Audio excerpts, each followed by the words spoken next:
Assalamualaikum warahmatullahi wabarakatuh. Perkenalkan, Mas Alfanta Pratiyana. Di sini saya akan menjelaskan sedikit tentang tugas presentasi fisika 1. Besaran dan satuan.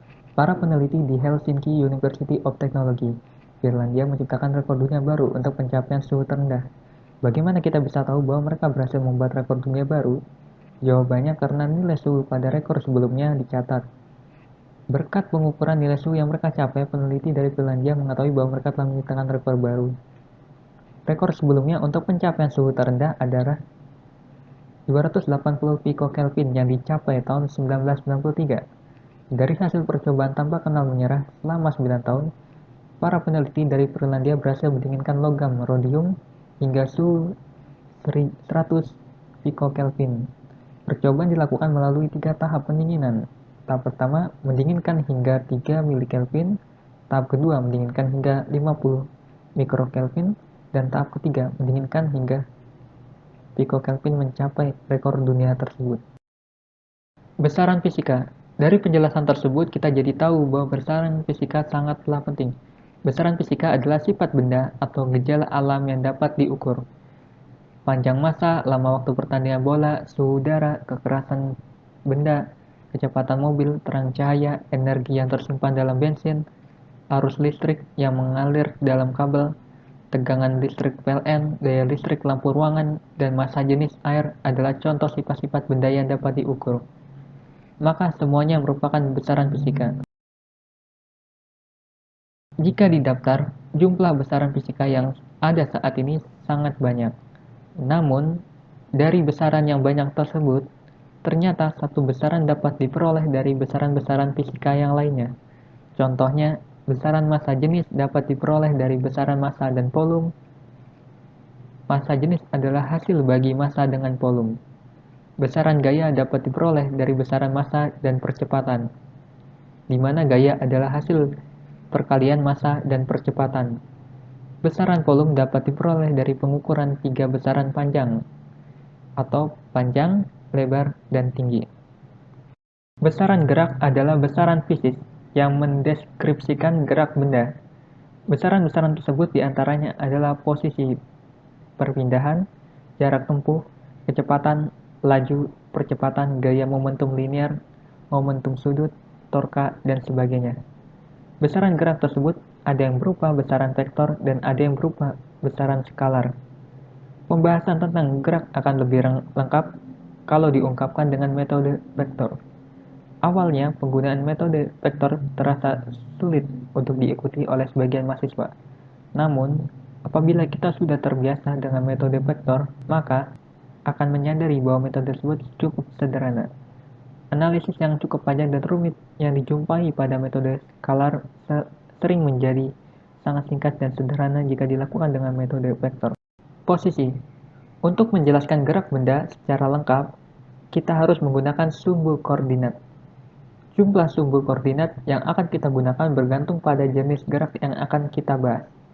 Jika benda hanya bergerak pada lintasan berupa garis lurus, maka kita cukup menggunakan satu sumbu koordinat. Gerak semacam ini sering disebut gerak satu dimensi. Contoh gerak tersebut adalah gerak mobil saat di jalur lurus jalan tol, atau gerak kereta api pada rel yang lurus, atau gerak pesawat pada posisi crossing atau posisi lintasan tertinggi. Pada posisi crossing, umumnya lintasan pesawat berupa garis lurus. Pesawat baru akan keluar dari lintasan lurus kalau di depan ada turbulensi, ada pesawat lain, atau pesawat akan mendarat. Jika benda bergerak pada bidang datar, maka kita memerlukan dua sumbu koordinat. Biasanya, sumbu koordinat dipilih saling tegak lurus, walaupun tidak harus dua sumbu tegak lurus. Sembarang dua sumbu yang tidak berimpit dapat kita gunakan sebagai sumbu koordinat untuk menjelaskan benda yang bergerak pada bidang datar. Namun, penggunaan sumbu yang tegak lurus akan mempermudah dalam menjelaskan gerak benda tersebut. Gerak pada bidang yang memerlukan dua sumbu koordinat untuk menjelaskannya dinamakan juga gerak dua dimensi. Gerak pemain bola, gerak benda di atas meja, gerak pembalap di sirkuit, gerak kapal di atas laut adalah contoh gerak dua dimensi. Gerak dua dimensi. Pada persoalan gerak dua dimensi, posisi benda terdefinisi secara lengkap apabila kita menggunakan dua buah koordinat posisi. Di sini kita gunakan koordinat X dan Y yang saling tegak lurus. Arah sumbu X dan Y dapat kita pilih secara sembarang asal tegak lurus. Pemilihan arah dilakukan untuk mempermudah menyelesaikan persoalan. Contohnya pada graf sepanjang bidang miring kita sering memilih arah sumbu X searah kemiringan bidang dan sumbu Y tegak lurus bidang. Pada persoalan lain, sumbu X sering dipilih berarah horizontal sedangkan sumbu Y berarah vertikal ke atas. Contoh graf dua dimensi, lintasan benda membentuk satu bidang datar, baik bidang vertikal, horizontal, atau miring. Gaya. Dalam kinematika, kita membahas benda yang tiba-tiba bergerak, tiba-tiba berhenti, tiba-tiba berubah kecepatan, tanpa mencari tahu mengapa hal tersebut terjadi. Bagian ini kita disebut dinamika. Topik dinamika jauh lebih kaya daripada kinematika, dan untuk memahami bagian ini diperlukan ketekunan yang lebih daripada sebelumnya. Hukum Newton tentang gerak. Jika saat ini sebuah benda didorong dengan kekuatan tertentu ke arah tertentu, maka benda akan bergerak dalam satu lintasan.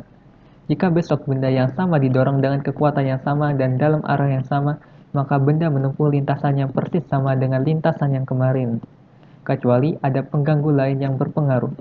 Dengan sifat yang deterministik tersebut, tentu ada hukum yang menjelaskan sifat-sifat gerak benda tersebut. Dengan hukum tersebut, kita dapat memprediksi kemana benda akan bergerak jika diberikan dorongan tertentu. Hukum apakah itu? Newton merumuskan hukum gerak yang sangat luar biasa. Newton menemukan bahwa semua persoalan gerak di alam semesta dapat diterangkan dengan hanya 3 hukum yang sederhana. Karya besar Newton termuat dalam bukunya yang sangat termasyhur, Philosophia Naturalis Principia Mathematica. Sir Isaac Newton tahun 1642 sampai 1727 adalah salah seorang ilmuwan terhebat yang pernah lahir di bumi. Ia adalah peletak dasar kinematika dan dinamika benda-benda di alam semesta yang merupakan hukum utama untuk menjelaskan gerak benda di alam maupun benda buatan manusia. Newton juga merupakan perumus teori gravitasi universal yang menyatakan bahwa benda-benda di alam semesta saling tarik-menarik antara bintang-bintang, planet-planet, dan satelit-satelit. Terjadi tarik-menarik yang menyebabkan alam semesta dalam keadaan stabil. Newton juga merumuskan teori optik dan sejumlah teori fisika lainnya yang digunakan hingga saat ini. Kerja dan energi. Ketika kendaraan menempuh perjalanan, maka lama-kelamaan bahan bakar akan habis. Bahan bakar yang merupakan energi kimia diubah menjadi energi gerak atau mekanik, yang kemudian digunakan oleh mesin kendaraan untuk melakukan kerja atau memindahkan posisi kendaraan. Posisi kendaraan bisa berpindah karena mesin melakukan gaya. Munculnya gaya dan perpindahan mengurangi energi yang dimiliki bahan bakar. Energi yang dimiliki bahan bakar adalah besaran skalar dan hanya menyatakan jumlah atau kuantitas. Sebaliknya, gaya dan perpindahan adalah besaran yang bersifat dinamik, memiliki besar dan arah. Tampak di sini bahwa energi yang merupakan besaran statik memiliki keterkaitan dengan besaran dinamik.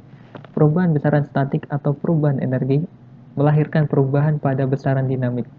Mungkin hanya itu saja yang bisa saya sampaikan. Terima kasih telah menonton. Kurang lebihnya mohon maaf.